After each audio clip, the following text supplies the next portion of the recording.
नमस्कार। कभी सोचा है कि दर्जनों अलग अलग रियासतों को, जिनकी अपनी अपनी पहचान थी, अपने अपने राजा थे, उन्हें मिलाकर एक इतना बड़ा आधुनिक राज्य कैसे बनाया गया होगा? ये कोई मामूली काम नहीं था। यही कहानी है आज के राजस्थान के बनने की। तो सवाल यही उठता है कि आखिर ये हुआ कैसे।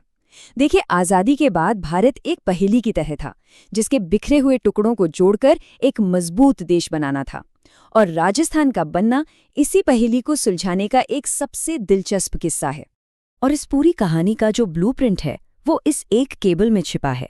हाँ, मानता हूँ पहली नज़र में ये थोड़ा मुश्किल लग सकता है, लेकिन घबराइए नहीं। हम इसे एक एक करके बिल्कुल आसान भाषा में समझेंगे और देखेंगे कि ये कहानी कैसे आगे बढ़ती है। देखिए, किसी भी बड़ी इमारत की कहानी उसकी नींव से शुरू होती है, और इस कहानी की नींव रखी गई थी साल 1948 में।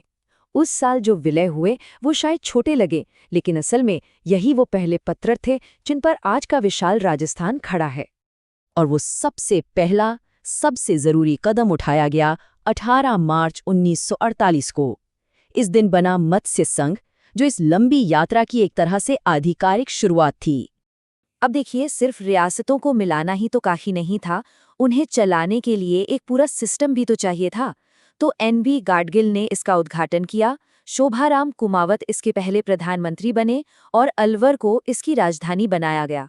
मतलब एक नई सरकार ने आकार लेना शुरू कर दिया था। तो इस पहले ग्रुप में कौन कौन शामिल था? ये थीं 4 रियासतें: अलवर, भरतपुर, करौली और धौलपुर। ये कह सकते हैं कि ये पहेली के वो पहले 4 टुकड़े थे जो अपनी सही जगह पर आकर फिट हुए।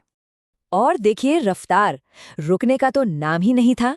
ठीक एक हफ्ते बाद 25 मार्च को एक और बड़ा ग्रुप बना, जिसे नाम दिया गया पूर्व राजस्थान। इससे साफ पता चलता है कि एकीकरण का काम कितनी तेजी से आगे बढ़ रहा था।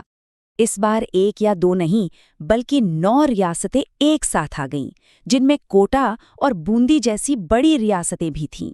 एक और मजबूत संघ तैयार हो गया था, और अब एकीकरण की जो गति थी वो साफ साफ दिखने लगी थी। और फिर 1 महीने से भी कम वक्त में 18 अप्रैल को एक और बड़ा खिलाड़ी मैदान में उतरा। ये थी मेवाड़ की शक्तिशाली रियासत, यानी उदयपुर। उदयपुर ने पूर्व राजस्थान में शामिल होने का फैसला किया, और इस विलय के साथ ही इस नए संघ को एक नया और भी ज्यादा वजनदार नाम मिला, संयुक्त राजस्थान।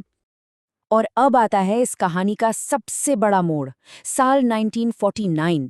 ये वो साल था जिसने इस पूरी प्रक्रिया की दिशा ही बदल दी। अब तक जो कुछ हुआ वो तो बस नींव थी। असली भव्य इमारत तो अब बननी शुरू होने वाली थी। इस मोड़ तक आते आते 10 रियासतें तो एक बड़े संघ यानी संयुक्त राजस्थान का हिस्सा बन चुकी थी। लेकिन खेल अभी बाकी था। राजस्थान की जो सबसे बड़ी और सबसे ताकतवर रियासतें थीं, वो अभी भी इस तस्वीर से बाहर थीं। अब बारी उनकी थी। और वो सबसे बड़ा कदम, वो गेम चेंजर मूव आया 30 मार्च 1949 को, जब बना वृहद राजस्थान।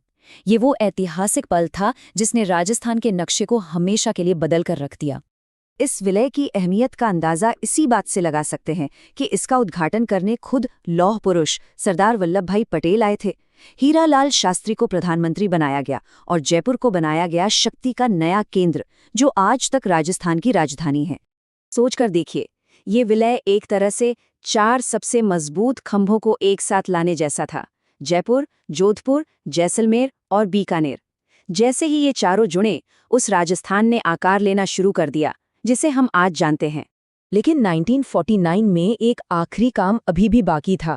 अब तक 2 बड़े ग्रुप बन चुके थे, एक वृहद राजस्थान और दूसरा मत्स्य संघ। ये अभी भी अलग थे। तो 15 मई को इन दोनों को भी एक साथ मिला दिया गया और एक विशाल अखंड इकाई बना दी गई। चलिए, अब आगे बढ़ते हैं और देखते हैं कि ये तस्वीर आखिरकार पूरी कैसे हुई। मुख्य ढांचा तो 1949 तक बन चुका था, लेकिन इस पहेली को मुकम्मल करने के लिए कुछ आखिरी टुकड़ों को उनकी सही जगह पर रखना अभी बाकी था। तो आखिरी दौर शुरू हुआ 1950 में, जब सिरोही रियासत का विलय हुआ और राज्य को अपना आधिकारिक नाम मिला। और आखिरकार 1 नवंबर 1956 को राज्य पुनर्गठन अधिनियम के तहत आबू, देलवाड़ा और अजमेर मेरवाड़ा के इलाकों को भी इसमें जोड़ दिया गया। और इसी के साथ ये लंबी और ऐतिहासिक प्रक्रिया पूरी हुई। तो इस पूरी यात्रा का नतीजा क्या निकला? हमने देखा कि कैसे सालों की मेहनत और बातचीत के बाद अलग-अलग चरणों में एक-एक टुकड़ा जोड़कर एक पूरे राज्य की तस्वीर तैयार की गई। ये पूरी कहानी इन 7 अहम पड़ावों से गुजरी। मत्स्य संघ से जो सफर शुरू हुआ था, वो आधुनिक राजस्थान के निर्माण पर आकर समाप्त हुआ। ये सच में राष्ट्र निर्माण का एक असाधारण काम था। पहले कदम से लेकर आखिरी विलय तक इस पूरे ऐतिहासिक काम को पूरा करने में कितना वक्त लगा? 8 साल 7 महीने और 14 दिन। ये नंबर ही अपने आप में इस महान काम के पैमाने और इसके पीछे लगे धैर्य की कहानी कहता है। तो ये कहानी हमें एक आखिरी सवाल के साथ छोड़ जाती है। इस तरह के एकीकरण से हम एकता, बातचीत और राष्ट्र निर्माण के बारे में आखिर क्या सीखते हैं? वाकई एक आधुनिक राज्य बनाने के लिए क्या लगता है? इस पर सोचिएगा जरूर।